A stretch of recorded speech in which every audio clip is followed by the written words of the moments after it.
जब तुम fat loss करने में फेल हो जाते हो तो तुम्हारा सबसे कॉमन बहाना यही होता है ना कि मेरा मेटाबॉलिज्म स्लो है। पर सवाल यह है कि मेटाबॉलिज्म सच में स्लो होता है या हमने उसे स्लो बना दिया होता है, और हम उसको वापस फुल स्पीड पर काम करने के लिए कैसे मजबूर कर सकते हैं। यही सीखेंगे आज हम अपनी फैट लॉस सीरीज के डे 6 पर, जिसमें मैं तुमको सिखा रहा हूँ कैसे अपना डाइट और वर्कआउट प्लान तुम खुद बना सकते हो बिना किसी की हेल्प के। अब मेटाबॉलिज्म ना कोई स्विच नहीं है जो अचानक बंद हो जाए। मेटाबॉलिज्म मतलब बॉडी एक दिन में कितनी एनर्जीज यानी कि कैलोरीज यूज करती है। रिसर्चेस ये दिखाते हैं कि क्रैश डाइटिंग, बहुत कम खाना, प्रोटीन कम लेना, मसल लॉस, पुअर स्लीप, ये सब मेटाबॉलिज्म को टेम्परली डाउन रेगुलेट कर देते हैं। जेनेटिक्स काफी छोटा रोल प्ले करती है, पर डेली हैबिट सबसे बड़ा रोल प्ले करती है इसमें। अगर मेटाबॉलिज्म को फास्ट और हेल्दी रखना है ना, तो ये चार चीजों पर काम करो। सबसे पहला, मसल बचाओ, मसल बढ़ाओ। मसल ना सबसे कैलोरी इंटेंस रिसोर्स होता है बॉडी का। जब हम उसको यूज नहीं करते तो बॉडी ना मसल छोड़ने लगती है। जब हम बहुत लो कैलोरी वाली डाइट्स करते हैं, भूखे ज्यादा रहने लगते हैं, तब बॉडी फैट के साथ मसल और ज्यादा छोड़ती है।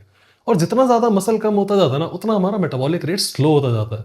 और साथ मिलती है कुछ कॉम्प्लीमेंट्री बीमारियां, जैसे कमजोरी रहती है, थकान जल्दी होती है, डायबिटीज के चांसेस बढ़ते हैं, इम्यूनिटी डाउन होती है, फ्रैक्चर का रिस्क बढ़ता है। वीक में 3 से 4 दिन स्ट्रेंथ ट्रेनिंग करो प्रोग्रेसिव ओवरलोड के साथ।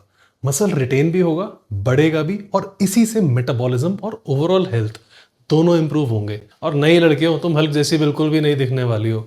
अरे हम लड़के ही नहीं देख पा रहे हैं हल्क जैसे। 50-100 इंजेक्शन लगाने के बाद शायद कोई कोई दिखने लग जाता है। स्टेप 2 के अंदर ना प्रोटीन इंटेक को बढ़ाओ। प्रोटीन डाइजेस्ट करने में ना ज्यादा एनर्जी लगती है।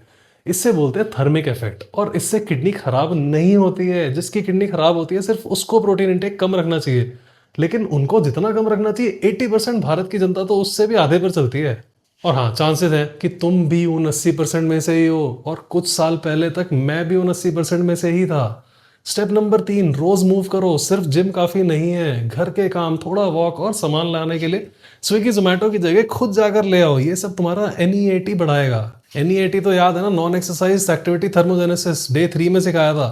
याद नहीं तो प्रोफाइल पर जाकर फैट लॉस सीरीज का डे 3 देख लेना इस लेसन के बाद। स्टेप 4, स्लीप को इग्नोर मत करो। पुअर स्लीप से हंगर हार्मोन्स बिगड़ते हैं, स्ट्रेस लेवल्स बढ़ते हैं और कैलोरी बर्निंग स्लो हो जाती है। जब ये सब ठीक होता है ना, तो मेटाबॉलिज्म अपना काम सही से कर सकता है। तुम्हारा मेटाबॉलिज्म ना तुम्हारा दुश्मन एकदम नहीं है, तुम्हारी हैबिट्स उसको दुश्मन बना देती हैं।